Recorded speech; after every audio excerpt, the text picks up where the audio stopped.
Assalamualaikum warahmatullahi wabarakatuh.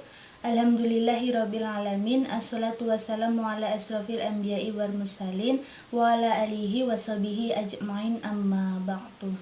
Perkenalkan, nama saya Nindra Arlindawati, NIM 2110101097 dari Prodi S1 Kebidanan. Di sini saya ingin menyampaikan sebuah naskah kultum dari salah satu tokoh Aisyah. Pertama-tama marilah kita panjatkan puji syukur kehadirat Allah Subhanahu wa Ta'ala yang telah memberikan kita beribu-ribu kenikmatan, nikmat sehat walafiat, sehingga kita dapat bertemu tanpa ada suatu halangan apapun. Sebelum memulai kultum ini, marilah kita haturkan syukur kita kepada Allah Subhanahu wa Ta'ala yang tak henti-henti memberikan rezekinya kepada kita semua yang ada di sini. Salawat serta salam semoga akan terus tercurahkan kepada dirinya, Nabi kita, Nabi besar Muhammad SAW. Adapun topik yang akan saya sampaikan yakni tentang penyeru peran perempuan dalam kesejahteraan negara yang terinspirasi dari tokoh Aisyah, yaitu Siti Badilah. Siti Badilah Zubair merupakan salah satu kader Kiai Haji Ahmad Dahlan yang terkenal cerdas, pemberani, progresif, dan juga radikal. Begitu luas pandangan hidupnya dan kokoh pendiriannya. Ia juga dikenal sebagai seorang yang sportif dan mau mengakui kesalahannya di hadapan murid-murid secara terbuka. Siti Badilah termasuk salah satu di antara generasi kedua gadis kauman yang didorong oleh Kiai Haji Ahmad Dahlan untuk bersekolah di sekolah umum Belanda.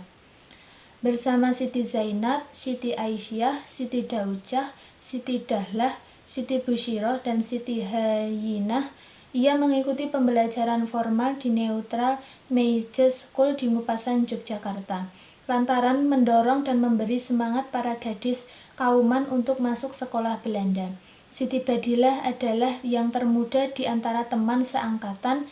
Beliau pula yang bisa menamatkan pendidikan mulo, maka tak mengherankan bila beliau fasih dalam berbahasa Belanda maupun dalam berbahasa Inggris dan juga faham terhadap bahasa Arab. Kiai Haji Ahmad Dahlan sangat memperhatikan terhadap anak-anak muda, terutama yang memiliki karakter kritis. Menurut Dahlan, karakter kritis justru dipandang sebagai potensi kejiwaan yang positif. Dalam didikan guru yang humanis inilah Siti Badilah dapat tumbuh. Sikap kritis dan berani menyuarakan kebenaran Badilah terus tumbuh termaksud saat beliau menempuh pendidikan di Mulo. Berkat kapasitasnya, Siti Badilah pun kerap mendapat tugas dari Kiai Haji Ahmad Dahlan untuk bertablik di kalangan kaum terpelajar, seperti bertablik di Quake School baik di Yogyakarta maupun di luar kota. Tradisi literasi Badilah inilah yang mewarnai kegiatan tablik yang dipercayakan padanya. Sebelum bertablik, beliau selalu mempersiapkan materi pengajiannya, termasuk dengan membaca buku yang berbahasa Belanda maupun Inggris. Bersama Siti Bariyah, Siti Dawimah, Siti Dalalah, Siti Bushiroh, dan Siti Wadingah, 5 perempuan muda kauman terdidik yang disiapkan oleh Dahlan untuk menjadi pemimpin. Siti Badilah pun juga turut mendiskusikan pembentukan organisasi perempuan Islam dengan para tokoh Muhammadiyah lainnya. Kepiawaian Badilah pun membuatnya dipercaya oleh Haji Mukhtar untuk mempropagandakan kepentingan Aisyah. Bahkan Siti Badilah mendapat amanat sebagai Ketua Umum Aisyah pada periode 1951 sampai 1953. Sekalipun tidak lagi menjadi pemimpin, namun Badilah tetap aktif dan semangat berjuang melalui Persyarikatan Muhammadiyah. Semangatnya pun terinspirasi dari tokoh perintis gerakan Muhammadiyah. Beliau bahkan menyampaikan bahwa orang-orang Muhammadiyah tidak hanya merelakan harta benda dan waktunya untuk Muhammadiyah, tetapi dirinya juga direlakan. Seorang bapak mengorbankan seluruh waktunya untuk Muhammadiyah dan si ibu berjuang untuk memenuhi keperluan hidup rumah tangganya.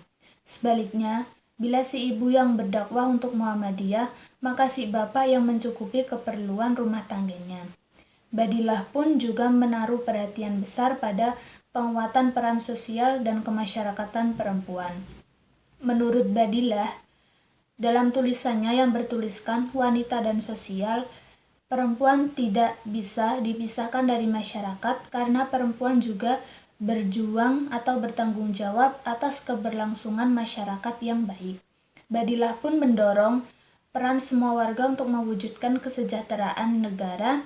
Di sisi lain, beliau juga melihat perempuan akan menjadi pihak paling terdampak dari situasi kemiskinan jika negara ini tidak kunjung sejahtera. Badilah pun mencontohkan, ibu akan mendapat tekanan pertama saat harga beras naik. Beliau pun menaruh perhatian pada isu pertanian dan pangan, dan berharap agar Indonesia dapat mencukupi kebutuhan pangan sendiri, tidak perlu untuk mengekspor beras.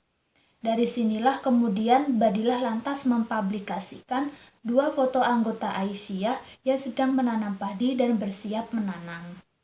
Peningkatan kesejahteraan negara melalui pembangunan menurut Badilah juga menjadi peran mulia perempuan tersebut termasuk dalam surat Al-Maun. Beliau mengajak kaum perempuan, sisingkanlah lengan bajumu, tunaikanlah tugasmu dengan penuh bertanggung jawab kepada negara, bangsa, dan agama di lapangan apapun juga.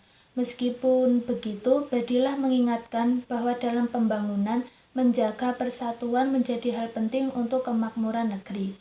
Badilah juga mengungkapkan dengan bersikap jujur untuk menghindari kecurigaan, bertindak dengan berkata sewajarnya supaya jangan menimbulkan kebencian, mendatangkan keregangan, dan hancurnya kesatuan. Inilah sosok Siti Badilah yang sangat menginspirasi bagi kita semua, yang merupakan penyeru peran perempuan dalam kesejahteraan negara. Maka dari itu, saya berharap kita sebagai kaum perempuan bisa mencontoh atau meneladani kisah kehidupan sosok Siti Badilah tersebut. Demikianlah yang dapat saya sampaikan pada naskah kultum ini. Semoga apa yang dapat saya sampaikan dapat memberi manfaat untuk kehidupan kita semua. Amin. Kurang lebihnya mohon maaf bila ada salah kata yang terucap. Billahi taufiq wal hidayah. Wassalamualaikum warahmatullahi wabarakatuh.